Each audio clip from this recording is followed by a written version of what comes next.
மரக்கடவுள் பகுதி 18. சந்திரகுப்த மௌரியனுக்கு மகுடாபிஷேகம் நிகழ்ந்து ஒரு திங்கள் பூர்த்தியாகிவிட்ட நிலையில் செவ்வாய்க்கிழமை அன்று இரவு உணவிற்கு பிறகு தனது சயன அறையை நோக்கி சென்றபோது பலபீமா கையில் தட்டுடன் அவனை நோக்கி வேகமாக வந்து கொண்டிருந்தான். அவனது நடையில் காணப்பட்ட பரபரப்பு சந்திரகுப்தனை வியக்கச் செய்தது. அகன்ற கம்பங்களுடன் கூடிய நீண்ட முற்றத்தின் இருபுறமும் ஆங்காங்கே தீப்பந்தங்கள் சுடர்விட்டு எரிந்தன. தொலைவில் செம்மை வண்ணத்தில் வேட்டியும் அதன் மீது வெண்ணிற மேலாடையும் அணிந்து அவன் வருவதைக் கண்டு ஆணியடித்தது போன்று அங்கேயே நின்றான். அருகில் வந்த பலபீமா அவனை சற்று நேரம் உற்று பார்த்தான். மன்னா, ராஜதந்திரியிடம் இருந்து ஓலை வந்திருக்கிறது. பலபீமா நீட்டிய பட்டோலையை இயந்திர கதியில் வாங்கிய சந்திரகுப்தன் அதனை பிரித்து பார்த்தான். மௌரிய வம்சத்து மாணிக்கம் சந்திரகுப்த மன்னரை நாளைய தினம் துர்தராவின் வழக்கினை விசாரித்து அவளுக்கு தக்க தண்டனையை சபை வழங்க தீர்மானித்து உள்ளது. எனவே மன்னன் என்கிற முறையில் அவளை இரும்பு சங்கிலையால் பிணைத்து அவைக்கு இழுத்து வரும்படி கட்டளையிட வேண்டுகிறேன். ராஜதந்திரி கௌடில்யர். சந்திரகுப்தன் நீண்ட யோசனையில் ஆழ்ந்தான். துர்தராவை அந்தப்புற அறைக்குள் தள்ளி தாளிட்ட பிறகு இன்னும் அவன் அவளை காணச் செல்லவில்லை.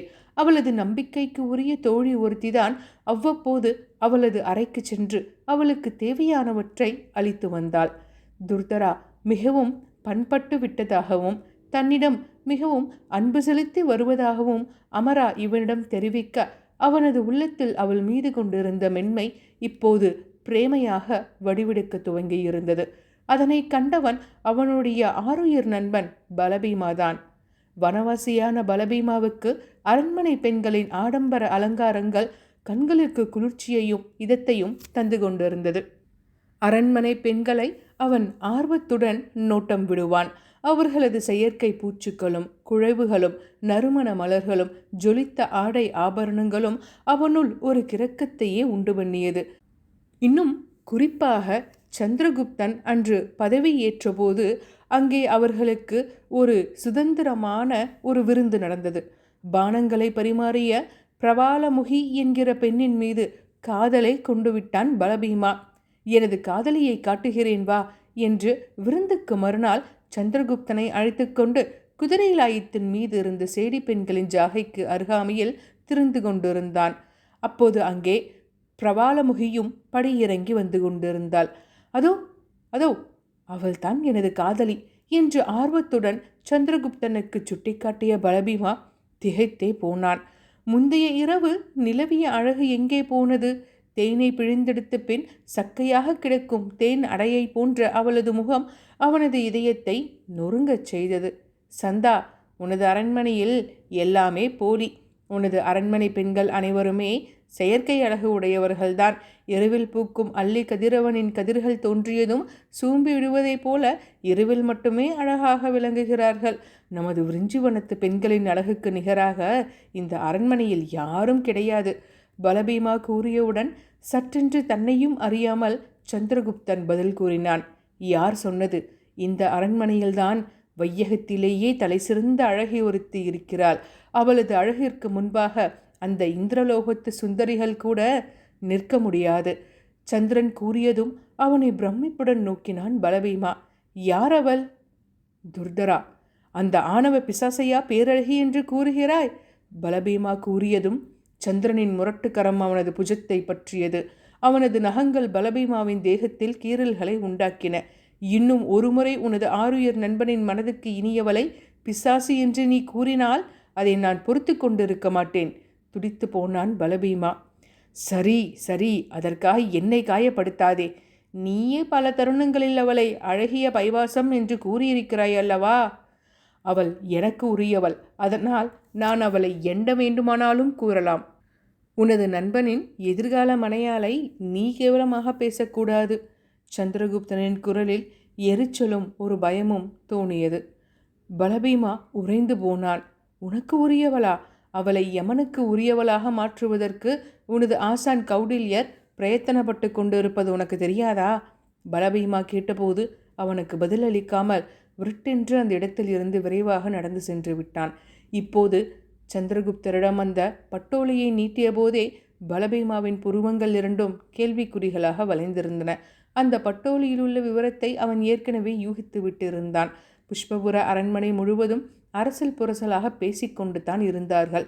துர்தராவிற்கு கௌடில்யன் மரண தண்டனையை வழங்குவான், அவனது பல்லில்லா பொக்கை வாயினை பல்லாங்குழி பலகை வாயன் என்று கூறியிருந்ததால் அவளது அழகை சிதைத்து பற்களை பிடுங்கி அவளையும் பல்லாங்குழி வாயினை கொண்டவளாக மாற்றுவான் என்றே கிசுகிசுத்து கொண்டிருந்தார்கள் அனைவரும். இப்போது என்ன செய்ய போகிறாய்? உனது மனதுக்கு இனியவளை இரும்பு சங்கிலியால் பிணைத்து நாளை கொலு மண்டபத்திற்கு அழைத்து வரப் போகின்றனர். அப்போது என்ன செய்வாய்?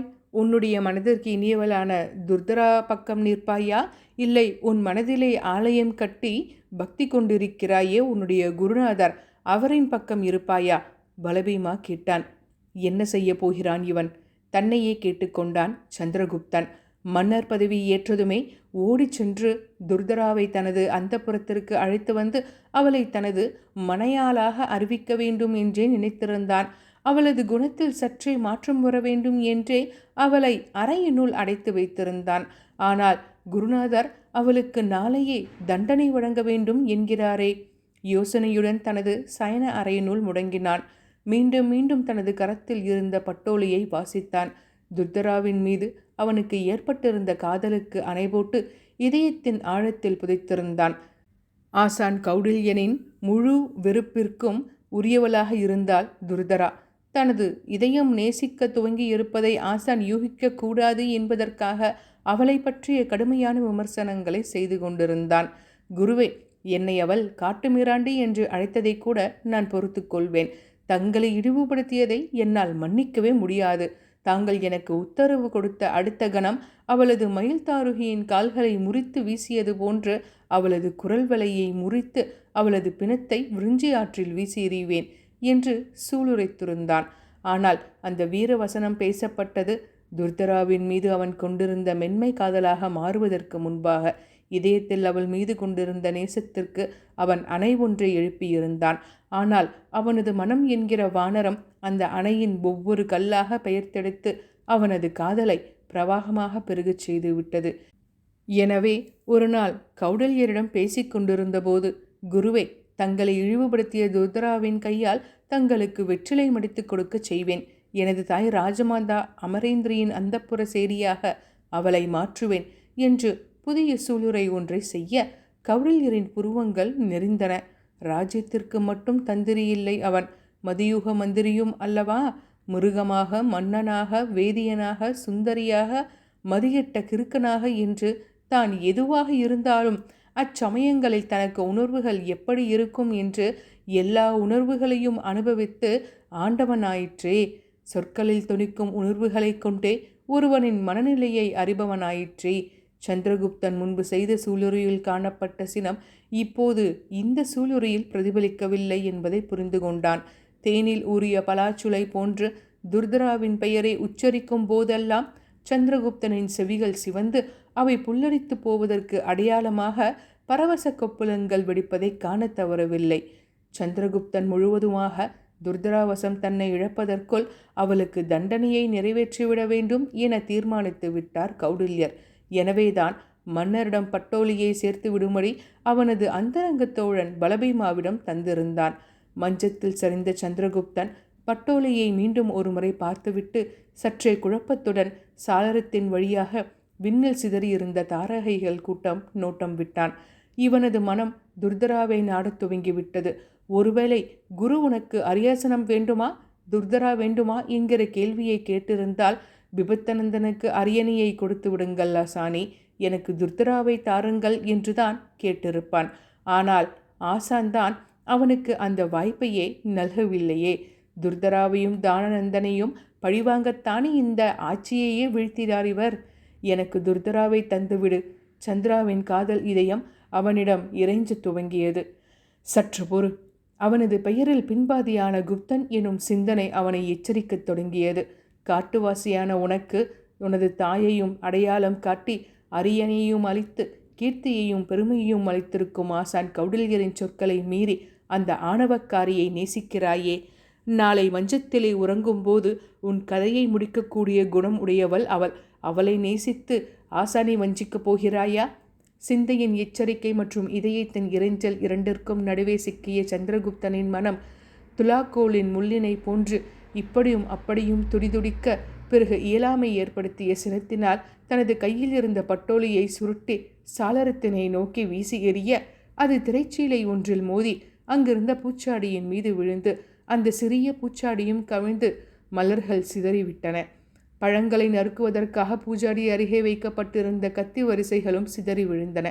கீழே விழுந்த பட்டோலியின் முனை ஒரு கத்தியின் முனையில் சிக்கி கிழிய, மற்றொரு முனை சூரியகாந்தி மலர் ஒன்றின் மீது பரவி மலரின் இதழை நசுக்க அவனது மனநிலையை பிரதிபலித்தது போல தோன்றியது. துர்தராவை காப்பாற்றி உனது அரியணையின் பக்கத்தில் அமர்த்திக்கொள். அப்படி நீ செய்யவில்லை என்றால் இதயமற்றவன் என்கிற பெயருடன் இரு. நான் உன்னை விட்டு போகிறேன். சந்திரகுப்தனின் இதயம் அறிவித்து விட்டது. உன்னையும் உன் தாயையும் உனது ஆசானையும் இழிவுபடுத்திய ஒரு அகம்பாவம் பிடித்தவளை உனது மனைவியாக மாற்ற துடிக்கிறது உன் இதயம். வெறும் அழகுக்கும் சதைப்பிண்டத்திற்கும் பெண் சுகத்திற்கும் அடிமையாகி உனது சுய கௌரவத்தை இழந்து அவளது தலையாட்டும் பொம்மையாக இருக்கப் போகிறாயா? அவனது சிந்தை கேட்டது. தனது சிந்தைக்கும் இதயத்திற்கும் இடையே நடைபெற்ற மல்யுத்தத்தில் சிக்கி இவன் திணறத் துவங்கினான். ஆசானா துர்தராவா என்று யோசித்து கொண்டிருந்த வேளையில் அவனது அரைக்கதவு திடீரென திறந்தது. உடம்பெல்லாம் எண்ணெய் ஒழிந்திருக்க ஒரு பணியாளன் எண்ணெய் குடத்தை தனது இடத்தோளினில் சுமந்து கொண்டு அறையின் விளக்குகளுக்கு தனது கையில் இருந்த கிண்டியினால் எண்ணெய் வார்க்கத் தொடங்கினான். அந்த பணியாளனின் முகம் தோளினில் சுமந்திருந்த எண்ணெய் குடத்தின் பின்பாக மறைந்திருந்தது. இவனால் அந்த பணியாளனின் புஜத்தில் இருந்து கால் வரை மட்டுமே காண முடிந்தது. துர்தரா இதயத்துக்கு இனியவளே, விரைவில் உன்னை எனது சிந்தனைக்கும் இனியவளாக்குவேன். துர்தரா பற்றிய சிந்தனைகளில் ஆழ்ந்திருந்தவன் தன்னையும் அறியாமல் முணுமுணுக்க, உடனே அந்த எண்ணெய் குடத்தை ஏந்தி இருந்த பணியாளனின் தேகம் விரைந்து போவதை கண்ணுற்றான் சந்திரகுப்தன். அப்போதுதான் அந்த பணியாளனின் தேகத்தினில் மறைவாக மிளிர்ந்த வெண்புரி நூலை கண்டான். நூலின் பிரம்ம முடிச்சின் கீழ் பிணைக்கப்பட்டிருந்த மாந்தோலின் துண்டையும் கண்டான். சந்திரகுப்தனுக்கு வியர்த்து போனது. அவனுடைய ஆசானே பணியாளனாக அங்கே வந்திருக்கிறார். தான் அனுப்பிய ஓலை இவனை எங்கனம் பாதித்திருக்கிறது என்பதை நோட்டம் விட வந்திருக்கிறார். ஐயோ, அவர் முன் இதயத்துக்கு இனியவளை சிந்தனைக்கு இனியவளாக மாற்றுகிறேன் என கூறிவிட்டோமே. ஆசானுக்கு செய்த அபச்சாரமாக இதனை கொல்வாரோ கௌடில்யர்? ஆசானை புண்படுத்தி விட்டோமே என்கிற ஐயத்தில் துர்தராவின் மீது ஓங்கியிருந்த காதல் உணர்வுகள் கதிரை கண்ட மார்கழி பனியாக விலகி போயின. சட்டென, அடியே துர்தரா, உன்னை சித்திரவதை செய்து உனது அங்கங்களை கழுகுகளுக்கு வீசுகிறேன், கோபத்துடன் கர்ஜித்தான் சந்திரன். இடத்தோழனில் எண்ணெய் குடத்தை ஏந்தி இருந்ததால் அந்த பணியாளரின் முகம் மஞ்சத்தில் அமர்ந்திருந்த சந்திரகுப்தருக்கு தெரியவில்லை. அறையின் உட்புறத்தை நோக்கி நின்ற அவன் திரும்பி அறையை விட்டு வெளியேறும்போது அந்த குடம் அவனது முகத்தை மறைக்காது. அப்போது இவனுக்கு தெரிந்துவிடும், வந்தது அவனுடைய ஆசானா அல்லது உண்மையிலேயே ஒரு பணியாளனாய் என்பது. அந்த பணியாளன் திரும்பிச் செல்வதற்காக காத்திருந்தான் சந்திரன். 2 அடி பின்னால் நகர்ந்து ஒரு தூணின் பின்பாக நின்றபடி ஒரு தீபத்திற்கு எண்ணெயை வார்த்த அந்த பணியாளன் தூணை கடந்து வெளியே வந்தபோது அவனது இடத்தோளினில் இருந்த குடம் இப்போது வலது தோளிற்கு மாறியிருந்தது. இறுதி வரை தனது முகத்தை சந்திரகுப்தனுக்கு காட்டாமலேயே அறையை விட்டு வெளியேறினான் அந்த தீபம் ஏற்றிய பணியாளன். சந்திரகுப்தன் அவனது முகத்தை காணவில்லையே தவிர அந்த பணியாளனது கண்கள் கீழே விழுந்து கிடந்த பட்டோலியையும் அதன் அருகே சிதறி கிடந்த மலர்களையும் கத்திகளையும் பூச்சாடிகளையும் கவனித்து விட்டன. சிந்தனை கூர்வாளில் காதல் துருபிடிக்க துவங்கிவிட்டது. கடமை எண்ணெயை வார்த்து தீபத்தை தூண்டி சிந்தனையினை ஒளிர வைக்க வேண்டும். தனக்குள் கூறியபடி சென்று கொண்டிருந்தான் அந்த பணியாளன். அரியணையில் அமர்ந்திருக்கும் மன்னனை முதலில் பணிந்து நில். ஒரு பெண்ணுக்கு பணிவு மிகவும் அவசியம். ஆணின் கொழுமுனை பலமானது. அவன் தலை நிமிர்த்தி இருமாப்புடன் நின்றால் அவனது சுழுமுனைக்கு பாதகம் நிகழாது. ஆனால் பெண்களின் சுழுமுனை மிகவும் மென்மையானது. தலை குனிந்து இருந்தால் கழுமுனைக்கு பாரம் இல்லை. என்னை மிஞ்சுபவள் யாரும் இல்லை என்று அகம்பாவத்துடன் நின்றிருந்தால் உனது கழுமுனை முறிந்துவிடும். சங்கிலியால் பிணைக்கப்பட்ட புஷ்பபுர அரண்மனையின் கொலுமண்டபத்தில் நின்றிருந்த துர்தராவை வெறுப்புடன் நோக்கினான் கௌடில்யன். சந்திரகுப்தன் இன்னும் துர்தராவை நிமிர்ந்து பார்க்கவில்லை. தனது செங்கோலின் உச்சியில் செதுக்கப்பட்டிருந்த ஸ்வர்ண தோகை மயிலின் உருவத்தையே வெறித்து கொண்டிருந்தான். நவரத்தனங்கள் பதிக்கப்பட்ட அதன் மயில் உருவின் தோகையினையே பார்த்து கொண்டிருந்தானே தவிர எப்போது திரும்பி துர்தராவின் பேரழகு முகத்தை காணப்போகிறோம் என்று உண்மையில் தவித்து கொண்டிருந்தான். ஆனால் ஆசானின் வெறுப்பு படிந்திருந்த குரல் அவனுக்கு அவள் பக்கம் நோக்கும் துணிவை கூட தர மறுத்தது. கொண்டு வாருங்கள் அந்த அடங்கா பிடாரியை என்று கௌடில்யன் கட்டளையிட்டதுமே அவனது கண்கள் செயலற்று போய்விட்டன. தனது மனதுக்கு பிடித்தவளை சங்கிலியால் பிணைப்பதா? அவனுக்கு மனம் துடித்தாலும் சந்திரகுப்தனில் குப்தனுக்குத்தானே செல்வாக்கு, மகுடம் இவனுக்கே தவிர அதிகாரம் ஆசானுக்குத்தானே. துர்தராவின் இரு பாதங்களிலும் சங்கிலிகள் பிணைக்கப்பட்டிருந்தன. ஏற்கனவே அன்னநடை மடவாள் அவள். இப்போது சங்கிலிகள் காலை தழுவி இருந்ததால் இன்னும் மெதுவாக நடக்க அவளது நடையழகை இன்னும் அதிகப்படுத்தியது. ஆனால் கால்கள் மட்டுமே நளினமாக நடந்தன. இடைக்கு மேலே எரிமலையாக பொங்கிக் கொண்டிருந்தாள். உக்கிரத்தால் அவளது மார்புகள் விம்மி புடைக்க கோபத்தின் உச்சியில் பெருமூச்சு விட்டு கொண்டிருந்தாள். நல்ல வேளை அவள் தனது வாயை இறுக மூடியிருந்தாள். இல்லையேல் அக்னி பிழம்புகள் சந்திரனையும் கௌடில்யரையும் சுட்டு பொசுக்கியிருக்கும். கால் விலங்குகளை மீறி அவளது சதங்கைகளின் நாதம் கேட்டது. இரும்புச் சங்கிலி என மன்னன் அவளை கட்டுப்படுத்தினாலும் நான் கார் சதங்கங்களை ஒலித்து கொண்டுதான் இருப்பேன் என்கிற செய்தியை கூறியபடி வந்து நின்றாள் துர்தரா. சந்திரகுப்தன் அவளது கண்களை தவிர்த்தான். அவனது இயலாமையையும் மென்மையான உணர்வுகளையும் புரிந்து கொண்டு விட்டவரே போன்று அவனையே வெறித்தான் கௌடில்யர். நான் செய்த உடும்பர அத்திமர சாங்கியம்தான் உன்னை மன்னனாக அமர்த்தியிருக்கிறது. காட்டில் எங்கோ கிடந்த உன்னை ஒரு மகதத்தின் மன்னனாக மாற்றி மௌரிய வம்சத்தை நிறுவியிருக்கிறேன். பெண் பித்து எல்லா ஆண்களுக்கும் ஏற்படக்கூடியதே. ஆனால் உனக்கு ஏற்ற பெண் இவள் அல்ல. இவள் களையெடுக்கப்பட வேண்டியவள். உறுதியை காட்டுகிறாயா அல்லது நான் இவளை கையாளுகிறேன், நீ அமைதியாக இரு என்கிற பொருள் பொதிந்த ஆசானின் பார்வையை உணர்ந்தான் சந்திரகுப்தன். குருவே, நீங்களே இவளை கையாளுங்கள் என கூறிவிட்டு தனது செங்கோல் மயிலை நோக்க ஆரம்பித்தான். அப்போதுதான் அரியாசனத்தில் அமர்ந்திருக்கும் மன்னரை முதலில் பணிந்துவிட்டு பிறகு நில் என்கிற உத்தரவினை அளித்தான் கௌடில்யன். துர்தரா கலகலவென சிரிக்க தொடங்கினாள். நகைப்பா அது? விருஞ்சிகாட்டின் அருவி கற்பாறைகளில் மோதி சப்தித்து பாய்வதை அந்த கொலு மண்டபத்தின் கேட்டான் சந்திரகுப்தன்.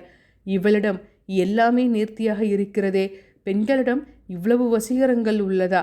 காட்டுவாசி பெண்கள் ஆண்களை பார்த்தாலே தாங்கள் ஏதோ அடிமைகள் என்று தாங்களாகவே சரணடைந்து விடுவார்கள். ஒருமுறை தனது தாயை தாக்கிய கரடியை தேடிக்கொண்டு இவன் போகையில் ஒரு குகையினை பார்த்தான். வழக்கமாக குகைகளில் தானே கரடிகள் வாசம் செய்யும் என்று இவன் நினைத்தபடி அந்த குகையினுள் நுழைந்தான். உள்ளே ஒரு காட்டுவாசி பெண் மான் தோலினை ஆடையாக அணிந்திருந்தாள். தனது செய்க்கு பாலூட்டி கொண்டிருந்தவள் இவன் தீய எண்ணத்துடன் வருகிறான் என்பதாக நினைத்து பால் அருந்தி கொண்டிருந்த சேயை அப்பால் வைத்துவிட்டு தனது மேலாடையை நீக்கிவிட்டு இவனை நோக்கி இரு கைகளை விரித்து ஏற்றுக்கொள்ளவா என்பது போல நின்றாள். ஆனால் சந்தா வந்த வேகத்திலேயே குகையை விட்டு வெளியேறிவிட்டான். ஆண்களால் தாங்கள் அடக்கி ஆளப்படவே பிறந்திருக்கிறோம் என்கிற காட்டுவாசி பெண்களின் மனப்பான்மையை கண்டிருந்த சந்திரகுப்தனுக்கு துர்தராவின் மனோதைரியம் வியப்பினை தந்தது. அதனால் இன்னும் அதிகமாக அவள் மீது மையல் கொண்டான். அரியணையில் அமர்ந்திருக்கும் மன்னரை பணிவதா? அரியணையில் மன்னரா அமர்ந்திருக்கிறான்? எனது தந்தை தானநந்தா இந்த அரியணையில் அமர்ந்திருந்த வரையில் ஒரு சீரிய சிங்கம் அமர்ந்திருப்பது என்பதை ஒப்புக்கொள்கிறேன். இப்போது அமர்ந்திருப்பது ஒரு காட்டு மிராண்டி. ஈட்டியுடன் கரடியின் பின்னால் ஓடியவனை நான் பணிவதா? தேனீக்கள் சேகரித்து தேனடையை திருடி சுவைக்கும் கரடி கௌலச்ச குள்ளநரியான நீ அவனுக்கு மதியூக மந்திரி. கேவலம், இவனை நான் பணிய வேண்டுமா? அதோ பார், என்னை நோக்கக்கூட துணிவின்றி பெண்ணை போன்று தலைகுனிந்து அமர்ந்திருக்கும் இவனா மன்னன்? கூறிய தனது நாவினால் இருவரையும் விளாசி தள்ளினாள் துர்தரா. பெண்ணை உந்தித் தள்ளுவது ஆணின் அன்பு, ஆணை உந்தித் தள்ளுவது பெண்ணின் அவமதிப்பு அல்லவா? தங்கள் மீது கொண்டிருக்கும் மிகப்பெரிய காதலை அலட்சியத்தினாலும் தங்களுடைய கோப பேச்சினாலும் அவர்களை இன்னொருத்தியிடம் தள்ளுவதே பெண்களின் இயல்புதான் போல. தன் மீது சந்திரகுப்தன் கொண்டிருந்த நேசத்தை உணராமல் துர்தரா அவனை கடுமையாக தாக்க சந்திரகுப்தனின் கனிந்திருந்த நெஞ்சம் அந்த கணத்தில் கற்பாறையானது. தனிமையில் ஒரு வாளை எடுத்து இவனது நெஞ்சினை பிளந்திருந்தால் கூட எனது மனதுக்கு இனியவள் தானே செய்கிறாள் என்று அமைதியாக இருந்திருப்பான். ஆனால் அவையோரின் முன்பாக தன்னை காட்டு மிராண்டி பெண்ணை போன்றவன் என்றெல்லாம் வசைபாடியதும் அவனது கட்டுப்பாடு தளர்ந்து அவளை சினத்துடன் நோக்கினான் சந்திரகுப்தன். குருவே, விசாரணையே தேவையில்லை. இவளை உடனே தண்டித்து விடுங்கள். பெண் ஆயிற்றே என்று மதிப்புடன் நடத்தினால் அதனை ஏற்கக்கூடிய தகுதி தனக்கு இல்லை என்று தனது வாய்ப்பேச்சினால் நிரூபித்து விட்டாள். தான் ஒரு இளவரசி, அனைவரும் தனக்கு அடிமை என்கிற மனப்பான்மை தானே இவளது மமதையை அதிகரிக்கச் செய்கிறது. அந்த மமதையை வேரோடு களையும் வண்ணம் இவளுக்கு தண்டனை தாருங்கள் என்று சந்திரகுப்தன் கூறியதும் கௌடல்யன் உற்சாகத்துடன் அவனை பார்த்தான். பலே சந்திரகுப்தா என்று இரு சொற்களை மட்டும் உதிர்த்தான் கௌண்டில்யன். துர்தராவின் மீது சந்திரகுப்தன் கொண்டிருந்த இலகிய மனப்பான்மையை அவன் அறிவான். தனது கடுமையான மொழியினாலேயே துர்தரா அந்த இலகிய மனதை கற்பாறையாக மாற்றிவிட்டாள் என்பதை புரிந்து கொண்டதால் பலை சந்திரகுப்தா என்று கூறியிருந்தான். கௌடில்யன் மீண்டும் துர்தராவை நோக்கிய போது அவன் செவிகளில் அவனை நையாண்டி செய்த சொற்கள் ரீங்கரித்தன. பல்லாங்குழி பலகை வாயனே, பல்லாங்குழி பலகை வாயனே, எந்த பெண் உனது பற்களை உடைத்து கொண்டு போனாலோ ஒரு கணம் அவளது பற்களை உடைத்து அந்த பேரழகு முகத்தை சிதைத்து விடலாம் என்று கூட நினைத்தான். ஆனால் அது அவளது மமதையை போக்காது என உணர்ந்து கொண்டான். முகத்தை கோரமாக்கிவிட்டு அவளை அமரேந்திரியின் பணிப்பெண்ணாக நியமித்தால் அதனால் அவளுக்கு குறைவொன்றும் தோன்றாது. அவளை இளவரசியாகவே தோற்றத்தில் திகழ வைத்து எந்த அமராவினால் அவள் சீராட்டப்பட்டாலோ அவளது பாதங்களை நீராட்ட வைக்க வேண்டும். அரண்மனை தரைகளை விளக்கு மாற்றி தந்து சுத்தம் செய்ய சொல்ல வேண்டும். அடுக்களை கலயங்களை நீரில் கழுவ வைக்க வேண்டும். அப்போதுதான் அவளது மமதை குறையும். தனக்குள் யோசித்தான் கௌடில்யன். அரண்மனை அதிகாரி வியாமனை அழைத்தான் கௌடில்யன். வியாமரே, இந்த அகம்பாவம் பிடித்த பிசாசை ராஜமாதா அமராதேவியின் சேடியாக பணிபுரிய வையுங்கள். சொன்னதை செய்ய மறுத்தால் அவ்வப்போது கசையடி கொடுத்து பணிகளை செய்ய சொல்லுங்கள். அவள் மீது கருணை காட்டுபவர்கள் எவராக இருந்தாலும் அவர்களுக்கும் 5 கசையடிகளை கொடுக்க வேண்டும். இது மன்னரின் அனுமதியோடு ராஜதந்திரியான நான் வெளியிடும் கட்டளை. துர்தராவின் சினம் அதிகரித்தது. அமராவை ராஜமாதா என்று கூறாதே. எனது கால்களை கழுவிய தாசி அவள். ரகசியமாக பிள்ளை பெற்று அதனை காட்டில் வீசி எறிந்துவிட்டு அவள் வீசியிருந்த பிள்ளையை பொறுக்கி வந்து அவனை அரியணையில் அமர்த்தி ஒரு இளவரசியை அவன் தாய்க்கு பணிவிடை செய்ய சொல்லுவதுதான் உனது ராஜநீதியா? குள்ள நரியே! கௌடில்யனை அனல் பறக்கும் விழிகளால் வெறித்தாள். அவளை மேலே பேச அனுமதிக்காரீர்கள், இழுத்துச் செல்லுங்கள் அவளை, பதைபதைப்புடன் கூறினான் சந்திரகுப்தன். தனது ஆசானை அவள் அவமதித்தால் அங்கனம் கூறினானா? இல்லை, அவள் மீது மீண்டும் மென்மை தோன்றிவிட்டதா?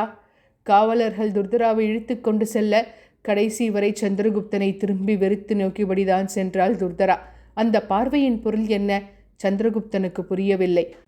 ஆனால் சாதுரியமான சாணக்கியனாக மாறப்போகும் கௌடில்யனுக்கு நிச்சயம் அந்த பார்வையின் பொருள் புரிந்திருக்கும்.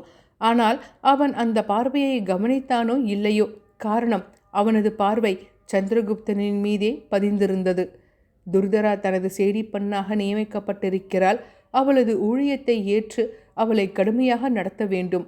அவள் பணிகளை செய்ய மறுத்தால் அவளுக்கு 5 கசையடிகளை தந்து அவளை காரியமாற்றச் செய்ய வேண்டும். அரண்மனை அதிகாரி வியாமன் வந்து கூறியதும் திகிலில் உறைந்து போனாள் அமரா. தனது மகன் மன்னனாகிவிட்டான் என்கிற உற்சாகம் எல்லாம் வடிந்து மேனி நடுங்க நின்றாள். துர்தரா இளவரசியாகவும் இவள் பணிப்பெண்ணாகவும் இருந்தபோது அவளிடம் அறை வாங்குவதில் தவறில்லை. ஆனால் இப்போது தான் இவளது பணிப்பெண் என்கிற எண்ணத்தை துர்தராவினால் பொறுக்க முடியுமா? அவளது தாக்குதல்கள் அதிகமானால் இவளால் அதனை எப்படி தாங்கிக் கொள்ள முடியும்? தனக்கு மரண தண்டனை விதிக்கப்பட்டு இருந்தால் கூட அமரா கலங்கி இருக்க மாட்டாள். ஆனால் இவளுக்கு ஊழியம் செய்ய துர்தரா வந்து கொண்டிருக்கிறாள் என்பதனை செவியுற்றதும் உச்சந்தலையில் துவங்கி பாதம் வரையில் ஒரு நடுக்க அலை பாய்ந்து அவளை நிலைகுலைய செய்தது. துர்தரா வருவதை இரும்பு சங்கிலிகளின் சப்தம் உரைக்க இருக்கையில் அமர்ந்திருந்த அமரா எழுந்து நின்றாள். அமருங்கள் ராஜமாதா, நீங்கள் உங்கள் அடிமைக்கு எழுந்து நிற்க வேண்டிய அவசியம் இல்லை, வியாமன் கூறினான். பகுதி 18 இதோட முடியுது.